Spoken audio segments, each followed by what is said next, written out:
मेरा नाम राहुल है। आज मैं आपको अपनी कहानी बताने वाला हूँ। मैं करीब 10 साल पहले से एक लड़की को प्यार करता हूँ, निधि को। निधि मेरे घर के पड़ोस में ही रहती है।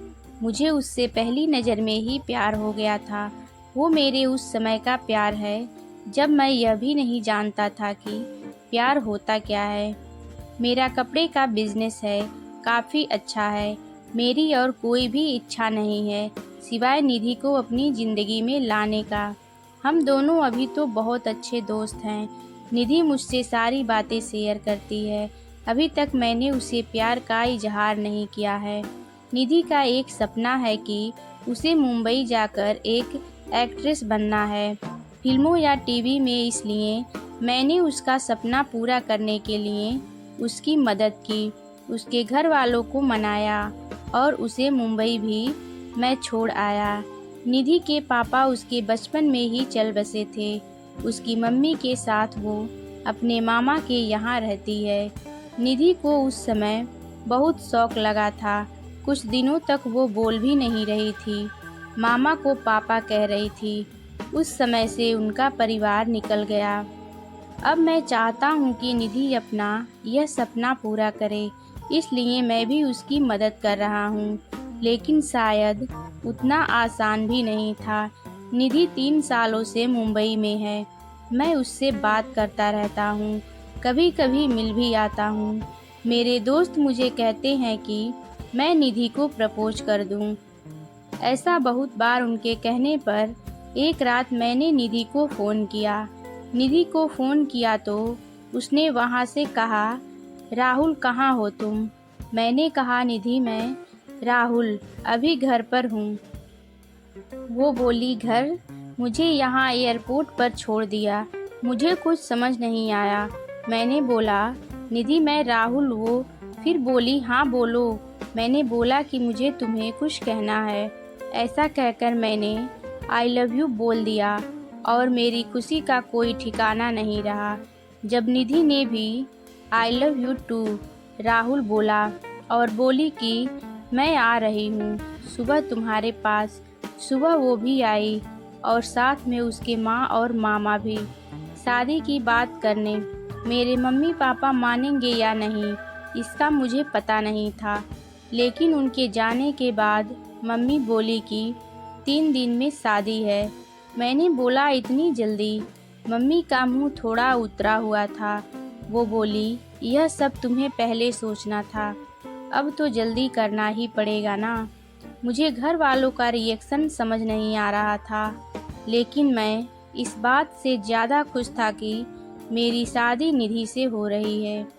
जल्दी में क्यों हो रही है इसका मुझे पता नहीं था, लेकिन मैंने मना नहीं किया। शादी को अभी 3 दिन थे। मुझे निधि की आंखों में अलग सा प्यार दिखाई दे रहा था। ऐसा मैंने पहले नहीं देखा था। हमारी शादी हो गई। शादी की पहली रात, सुहाग रात। मुझे यकीन ही नहीं हो रहा था कि यह सब सच है। निधि बिस्तर पर थी। मेरे कमरे का दरवाज़ा लगाते ही वो उठकर मेरे पास आई। निधि ने आकर मुझसे कहा, तुम्हें किसी ने कुछ बताया तो नहीं? मैंने कहा, क्या? निधि बोली, मैंने ही मना किया था कि तुम्हें नहीं बताएं। मैं खुद तुम्हें आज बताना चाहती थी। और फिर उसने जो बताया वो सुनकर मेरे सर पर आसमान गिर गया। वो बोली कि वो प्रेग्नेंट है और बच्चा मेरा है। और यह बोलते वक्त उसकी आंखों में आंसू थे। यह बोलकर वो मेरे गले लग गई। लेकिन यह कैसे हो सकता है? यह पहली बार था जब हम लोग गले लग रहे थे, तो यह बच्चा मेरा कैसे हो सकता था? और निधि मुझसे झूठ क्यों बोल रही है? उस रात को निधि मेरे कंधे पर सोई और ना जाने क्या क्या बातें कर रही थी, पर मेरा तो बुरा हाल था।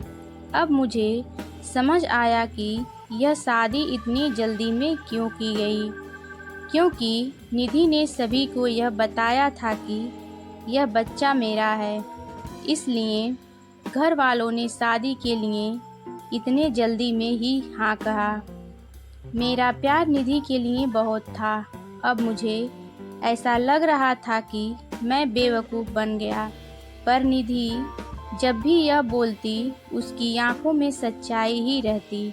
बार बार यह भी कहती कि वो मुझसे बहुत प्यार करती है और वो खुश भी बहुत थी। मैंने यह सब 2 महीने तक देखा। इस दौरान मेरे मन में ना जाने क्या क्या चल रहा था।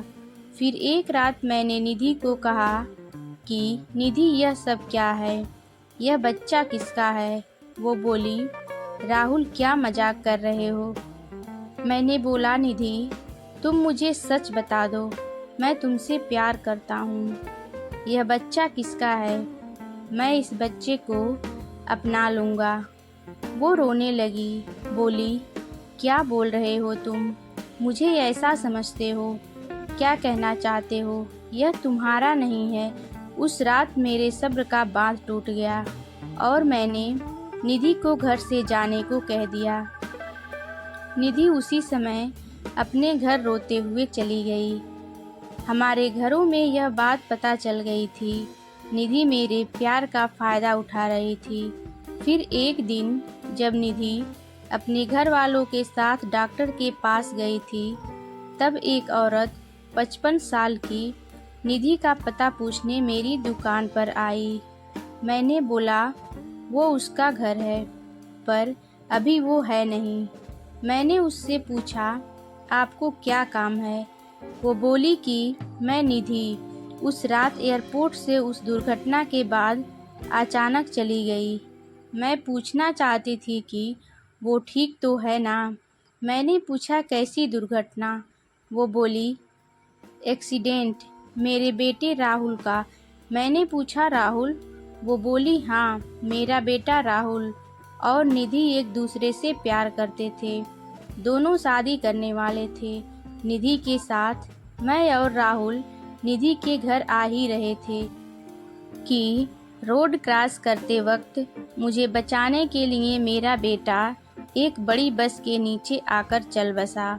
एक्सीडेंट इतना भयानक था कि वो उसी समय चल बसा। निधि वहाँ से चली गई। मैं यह देखने आई कि वो ठीक है ना।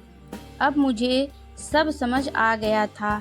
निधि जिससे प्यार करती थी उसका नाम भी राहुल था और उसकी आंखों के आगे वो चला गया। इस बात से उसको इतना सदमा लगा है कि वो इसे मानने को तैयार नहीं है। वो इस समय सदमे में है और मुझे ही राहुल मान रही है, जैसे बचपन में अपने मामा को पापा मान रही थी। इसलिए उसकी आंखों में सच्चाई दिखाई दे रही थी। मैंने भी ठीक उसी समय उसे फ़ोन किया था और प्रपोज किया था, इसलिए वो इस तरह से बात कर रही थी। उसकी आंखों में जो प्यार है वो इस राहुल के लिए नहीं बल्कि उस राहुल के लिए है। मैंने उन्हें निधि से मिलने नहीं दिया और उन्हें कहा कि आप जाएं, मैं उसका पति हूँ, मैं उसका ख्याल रख लूँगा। मैं नहीं चाहता था कि निधि को सब याद आ जाए। निधि जब घर आई तो मैं उसके पास वापस गया। मैंने बोला, निधि सॉरी। वो रोने लगी, बोली, तुम्हें इस हालत में मुझे खुश रखना चाहिए और तुम मुझे रुला रहे हो। उसको रोता देख मुझे भी रोना आ गया। निधि की इस हालत पर मुझे समझ नहीं आ रहा था मैं क्या करूं। निधि को मैं झूठा कह रहा था, लेकिन मुझे यह नहीं पता था कि वो सच को मान नहीं रही है। मैंने निधि को मनाया और अपने साथ वापस ले आया। अब मैं उसे अकेला नहीं छोड़ सकता था। मैं जानता हूँ वो मुझसे नहीं उस राहुल से प्यार करती थी, लेकिन मैं तो उससे प्यार करता हूँ और अभी उसे इस हालत में अकेला नहीं छोड़ सकता। निधि भी मेरी है और उसका बच्चा भी। अब बस मैं चाहता हूँ निधि खुश रहे। आगे क्या करना है, कैसे उसे इससे बाहर निकालना होगा, यह सोचने का विषय है। पर मुझे विश्वास है मेरा प्यार निधि को कुछ नहीं होने देगा।